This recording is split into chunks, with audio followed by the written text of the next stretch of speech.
Madame, Monsieur, bonsoir et bienvenue à votre magazine Le Consommateur. Alors, ce 14 février s'est tenue la première réunion du comité technique du Conseil national de lutte contre la vie chère. Alors, de quoi a-t-il été question? Si cela vous intéresse, vous faites bien, mais surtout, installez-vous confortablement. Vous êtes à votre magazine Le Consommateur.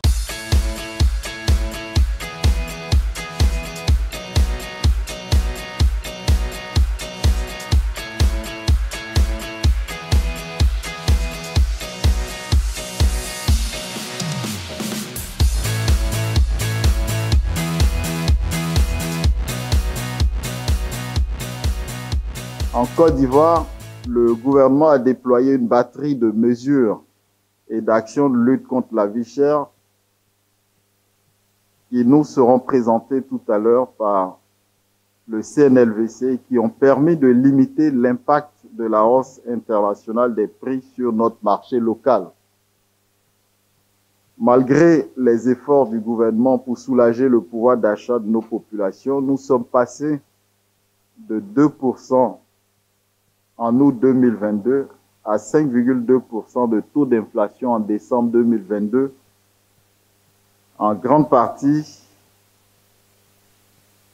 imputable à 3 postes de dépenses: l'alimentation, le logement et le transport. Cette inflation maintient les prix à des niveaux qui causent la grogne de nos citoyens, surtout quand on a une consommation assez extravertie, comme c'est le cas en Côte d'Ivoire. C'est à cet effet que vous avez été conviés à cet atelier afin que structures étatiques, organisations professionnelles et sociétés civiles, nous parvenions ensemble à mener des réflexions autour de cette problématique de la vie chère. Monsieur, bonsoir. Bonsoir, madame. Merci d'avoir accepté de nous rejoindre. Alors, vous êtes monsieur Esso Loès Jacques. Exactement. Et vous êtes directeur du cabinet du ministère du Commerce, de l'Industrie et de la Promotion des PME. Nous avons eu la première réunion du comité technique du Conseil national de lutte contre la vie chère. Donc, le Conseil national de lutte contre la vie chère est présidé par son Excellence Monsieur le Premier ministre, et la vice-présidence est assurée par Monsieur Souleymane Diarra-Souba, ministre du Commerce, de l'Industrie et de la Promotion des PME. Donc, c'est sous les instructions de Monsieur Souleymane Diarra-Souba que nous avons organisé cette première réunion qui, nous pensons, avoir été un succès, puisque cette réunion a vu la contribution de toutes les parties prenantes, le secteur privé, la société civile et l'administration publique. Alors, nous avons commencé par faire un premier bilan, un bilan de la mise en œuvre des mesures de lutte contre la vie chère au titre de l'année 2022. Et par la suite, nous avons tiré des enseignements et proposé de nouvelles mesures pour l'année 2023. Et ces mesures seront soumises à l'attention de Monsieur le ministre du Commerce, de l'Industrie et de la Promotion des PME, qui va les proposer au gouvernement de Côte d'Ivoire pour adoption. Très bien. Alors déjà, quand on revient sur l'année 2022, quelle est la synthèse que l'on pourrait faire aujourd'hui par rapport aux différentes mesures qui ont été prises? Est-ce que ces mesures ont vraiment impacté le panier de la ménagère? Nous pouvons dire que plusieurs mesures ont été mises en œuvre. Il y a eu des mesures immédiates, des mesures à court terme et des mesures structurelles qui sont en cours de mise en œuvre. Pour parler de mesures immédiates, nous avons mis en œuvre des mesures de plafonnement qui ont consisté à contenir l'inflation. Et le bilan qui a été fait indique que la plupart de nos commerces ont respecté cette mesure qui a été proposée par le gouvernement. Donc, des prix ont été définis en concertation avec tous les acteurs, le secteur privé, les commerçants, l'administration publique, et ces prix-là ont été diffusés à l'ensemble des commerçants et à l'ensemble de la population. Et nous avons une phase de sensibilisation des commerçants et par la suite une phase de répression. Donc c'est au terme de cette phase de plafonnement qu'un bilan a été fait, et nous notons que cette mesure a été respectée à 95% par le secteur du commerce. D'accord. Alors, est-ce que vous avez également le sentiment que le consommateur s'est senti concerné et s'est approprié un certain comportement pour œuvrer à son niveau également, pour dénoncer, pour aider le gouvernement à ce que toutes ces mesures soient appliquées? Je voudrais indiquer que dans le cadre de la mise en œuvre de ces mesures de plafonnement, une brigade a été mise en place et nous avons noté des dénonciations. La population qui a alerté le ministère du Commerce, de l'Industrie et de la Promotion des PME, et la brigade a fait des descentes dans les commerces, et ces descentes-là ont occasionné des saisies ou des verbalisations. Donc on peut noter que dans l'ensemble, les mesures qui ont été prises par le gouvernement ont porté de bons fruits. Parce que si ces mesures n'avaient pas été prises, l'inflation n'aurait pas été du tout contenue. On serait à une situation désastreuse. Ce que nous sommes en train de faire, c'est renforcer ces mesures de lutte contre la vie chère, assurer la production massive des produits de première nécessité au niveau local, et puis promouvoir la consommation de nos produits. D'accord, très bien. Alors, je vais vous demander votre mot de fin, une adresse à nos chers consommateurs, monsieur et madame tout le monde. Remercier la population qui nous fait confiance, qui fait confiance au gouvernement, et nous pensons que ce partenariat doit perdurer pour que, au final, ce soit la Côte d'Ivoire qui gagne. Je remercie infiniment d'avoir répondu à nos questions. Alors à présent, nous allons à la rencontre, nous allons rencontrer certains des participants. Alors, quel est votre ressenti au sortir donc de cet événement? Eh bien, il faut dire tout simplement que nous sommes venus pour encore une fois exprimer au pouvoir public, à travers le Comité national de lutte contre la vie chère, qui d'ailleurs nous a conviés à cette séance de travail, les mécontentements, les angoisses et les peines des populations face donc à la flambée des prix des produits de grande consommation. Ce comité technique mis en place par le Comité national de lutte contre la vie chère, qui est une émanation du ministère du Commerce, a pour rôle naturellement de recueillir toutes les préoccupations de l'ensemble des acteurs du système du commerce, au fin donc de mesures, au fin d'arrêter des mesures tendant justement à apporter un ouf de soulagement aux populations face donc à la flambée des prix des produits de grande consommation. Les points positifs que vous pourriez relever? Les points les plus positifs pour nous ont été justement les mesures de plafonnement.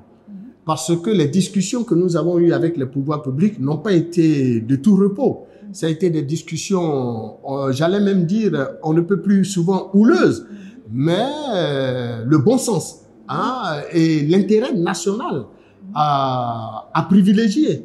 Et à la matière, nous pouvons donc saluer l'action du gouvernement allant donc dans le sens de la prise d'une décision tendant donc à subventionner le prix du carburant à la pompe. Et c'est 55 milliards, et après on est passé à 65 milliards. permettant donc aux Ivoiriens de ne pas connaître une grande flambée, une grande inflation du prix du carburant à la pompe, comme cela est pratiqué dans les pays de la sous-région que sont le Niger, le Sénégal, le Togo, le Mali et autres. Au niveau national, l'inflation a tout de même été amortie à cause justement, ou bien j'allais dire grâce aux mesures, grâce donc à l'interventionnisme de l'État à la suite donc des réunions que nous avons eues. Et au-delà de cet aspect des choses, il faut dire que le Conseil national de lutte contre la vie chère a également été présent sur le marché de la consommation à travers la Direction générale du commerce intérieur par des contrôles tout azimuts de l'activité commerciale afin d'extirper au sein des commerçants les brebis galeuses, les acteurs commerciaux véreux qui naturellement prenaient malin plaisir à faire des augmentations anarchiques et farfelues qui n'avaient rien à voir avec les prix tels qu'indiqués par l'État. Je vous remercie. C'est plutôt moi. Merci d'accepter de répondre à nos différentes questions. Nous avons suivi quelques échanges et nous avons constaté qu'il y avait problème. Mais d'abord, présentez-vous. Moi, c'est Mohamed Ibrahima, Ivoiro-Mauritanien, conseiller spécial du président de la FENACI, la Fédération nationale de commerçants de Côte d'Ivoire. D'accord. Alors, je vous entendais tout à l'heure échanger. J'aurais entendu qu'il y a 2 magasins qui ont été fermés. Oui, malheureusement, la répression a commencé et nous ne sommes pas contre. Mais ce qu'on a constaté hier, malheureusement, il y a 3 boutiques qui ont été fermées parce qu'ils n'ont pas respecté la réglementation commerciale. Il y a un qui reconnaît qu'il n'a pas mis les prix et il y a un qui a vendu plus cher que les prix conseillés par le gouvernement. Donc vous reconnaissez que ce sont des fautes, mais pour vous, la sanction est trop lourde. Il fallait juste rester sur l'amende et non pas fermer. Voilà, parce que c'est la première fois. C'est la première fois de l'histoire du commerce en Côte d'Ivoire que je vois qu'on ferme une boutique pour une première visite. Vous êtes venu ici pour trouver une solution au problème. Oui. Alors, c'est la première fois qu'on a ce genre de témoignage, parce qu'on a passé tout le temps à vous expliquer la volonté du gouvernement, cette volonté d'aller d'abord la sensibilisation, et maintenant on est en phase de répression. Et là, on tombe sur quelqu'un qui veut bien témoigner. Ça veut dire que le gouvernement a pour préoccupation le bien-être des consommateurs. Je vous remercie. Merci. Monsieur, merci en tout cas. Nous allons vous prendre quelques mots. Vous pourriez vous présenter, s'il vous plaît? Merci bien. Je suis Aimé Frédéric Achou, directeur de la concurrence, de la consommation et de la lutte contre la vie chère au ministère du Commerce, de l'Industrie et de la Promotion des PME. Alors, 2022, le bilan a été fait aujourd'hui. Oui. Quels sont les points saillants que vous pourriez nous énoncer? Je pense que cette première réunion au titre de l'année 2023 du Conseil national de lutte contre la vie chère avait pour objet de faire l'état des mesures adoptées par le gouvernement pour lutter contre la vie chère. Et au vu de ce qui a été fait, nous pouvons retenir que les résultats ont été satisfaisants. Parce que les mesures qui ont été prises ont permis de stabiliser les prix et de permettre donc de préserver le pouvoir d'achat des consommateurs. Je pense qu'en résumé, c'est ce qu'on peut retenir de cette réunion de ce jour. Tout à l'heure, j'ai rencontré un monsieur qui disait que les magasins, 2 magasins ont été fermés, 2 boutiques ont été fermées hier pour non-respect des prix. Donc, vous étiez venus, sachant qu'il y avait une réunion aujourd'hui, histoire de se plaindre en disant qu'ils auraient peut-être dû avoir une amende, mais fermer le magasin, c'était extrême. Bon, écoutez, ce que je dois dire, c'est que la fermeture des magasins fait partie des dispositions qui peuvent être prises par l'administration en cas de non-respect des prix plafonnés. Vous avez les amendes qui vont, je crois, de 100 000 à 50 millions de francs CFA. Vous avez la possibilité de saisir des marchandises et puis vous avez la possibilité de fermeture des magasins. Je n'ai pas toutes les informations concernant ce qui s'est passé hier, mais c'est ce que je peux vous dire. Voilà. D'accord, très bien. Je vous remercie. Madame, bonsoir. Bonsoir, madame. Merci d'avoir accepté On vous prend quelques mots. Il n'y a pas de souci. Pourriez-vous présenter, s'il vous plaît? Je suis madame Kouma, née Touré Asta, administrateur au niveau de la Fédération ivoirienne des petites et moyennes entreprises, la FIPME. Donc, à juste titre, vous avez donc assisté donc, à cette réunion du comité technique du Conseil national de lutte contre la vie chère. Effectivement, parce que étant de la FIPME, nous sommes conviés en tant que plein à cette réunion pour participer à l'élaboration de tout ce qui concerne le bien-être de nos citoyens en tant que fédération des petites et moyennes entreprises. Qui dit entreprise dit citoyen. Donc, c'est la raison pour laquelle nous avons participé à cette réunion.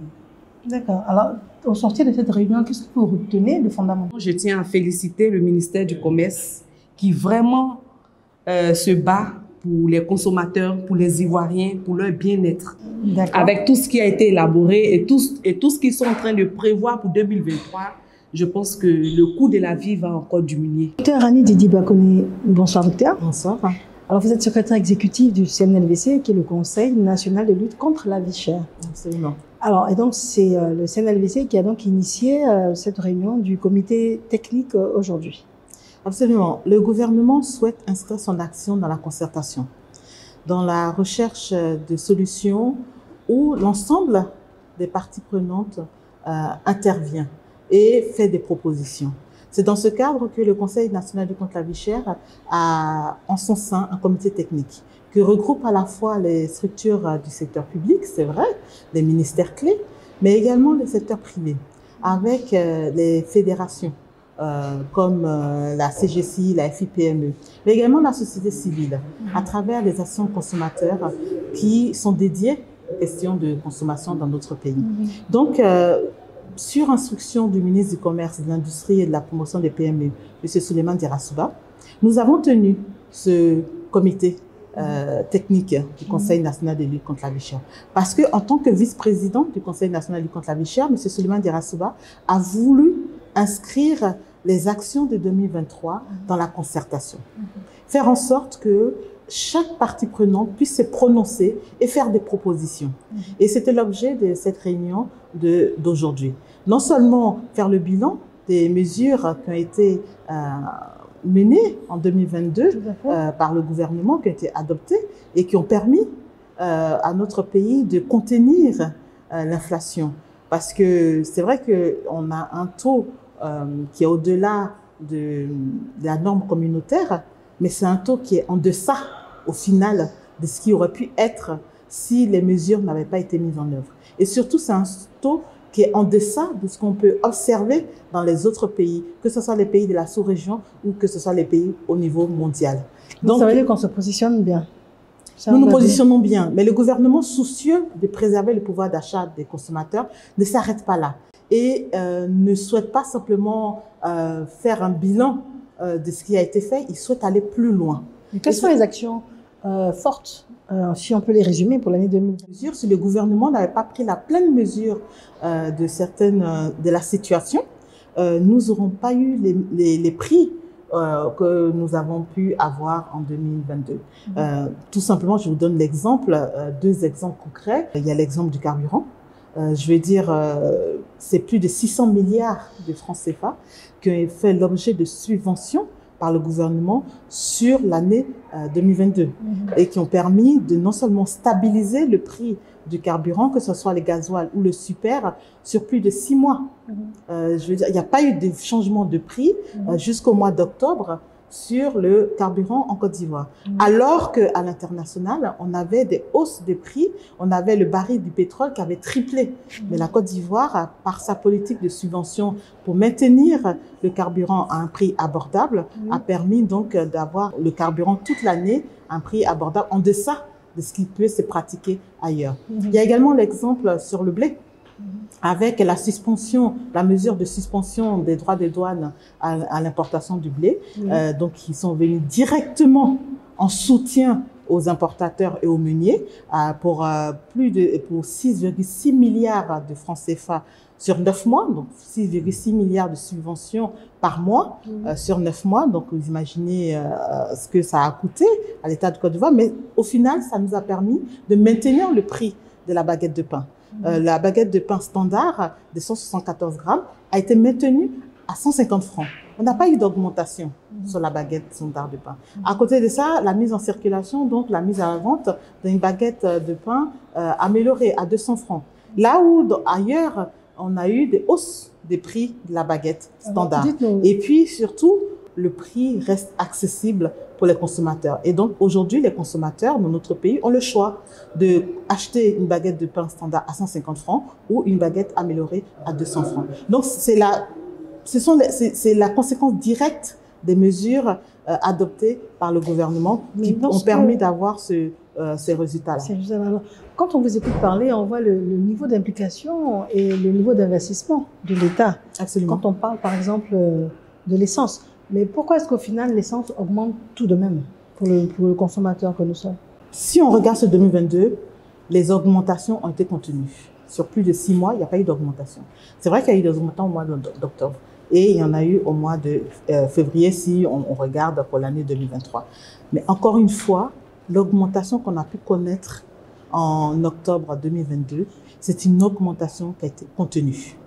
C'est une augmentation qui devait être au-delà s'il n'y avait pas eu la subvention. Parce que même en octobre, il y a toujours eu la subvention de l'État pour plus de 50 milliards de francs CFA. Et donc, ça a permis de contenir quand même.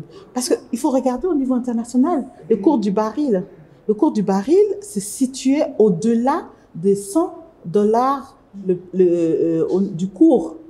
Là où, avant la crise, là où on était entre 60 et 80 $, le prix du baril, on s'est retrouvé au cours de l'année 2022, à certaines périodes, à plus de $100 le baril. Donc, au niveau international, il y a eu une explosion des prix. Mais en Côte d'Ivoire, on a pu contenir grâce à la subvention qui a été mise en place par le gouvernement. Alors, c'est important ce que vous nous transmettez comme information. C'est l'aspect où c'est contenu. Absolument. C'est contenu. Les hausses sont contenues. Les mesures du gouvernement ont permis de contenir les prix au niveau national. Il en est de même avec le plafonnement des prix des produits de grande consommation, de certains produits de grande consommation qui ont permis de contenir. Quand on regarde le prix de l'huile, quand on regarde le riz au niveau international, il y a eu une explosion. Mais en Côte d'Ivoire, grâce au plafonnement des prix, on a pu contenir. L'État s'est investi non seulement dans la législation, mais également d'un point de vue financier. Donc, il s'agissait de rappeler et de faire le bilan de ces mesures et de pouvoir voir ce qu'il en était. Et puis, à partir des résultats obtenus en 2022, faire en sorte que 2023 qu'il puisse non seulement avoir une continuité, mais en plus une amplification, pour que le pouvoir d'achat des consommateurs soit toujours préservé. Parce que le bien-être des consommateurs reste la priorité absolue du gouvernement. Quand vous parlez d'amplification, il s'agit, donc aujourd'hui, nous avons eu à discuter donc, au sein du comité technique d'un certain nombre de mesures qui pourraient être mises en œuvre en 2023. Et ces mesures vont faire l'objet de recommandations au gouvernement pour prise de décision. Notamment le ministre du Commerce, de l'Industrie et de la Promotion des PME, M. Souleymane Dirassouba, qui va porter ces mesures au sein du gouvernement. Au moment venu, au moment de l'adoption, vous fera l'économie du détail de ces mesures. Mais ce qu'il faut retenir, c'est que ça a été fait dans la concertation. Dans la concertation et dans la recherche donc, de consensus. Autour de la table, aujourd'hui, étaient réunis l'ensemble des parties prenantes. Secteur public, secteur privé, société civile.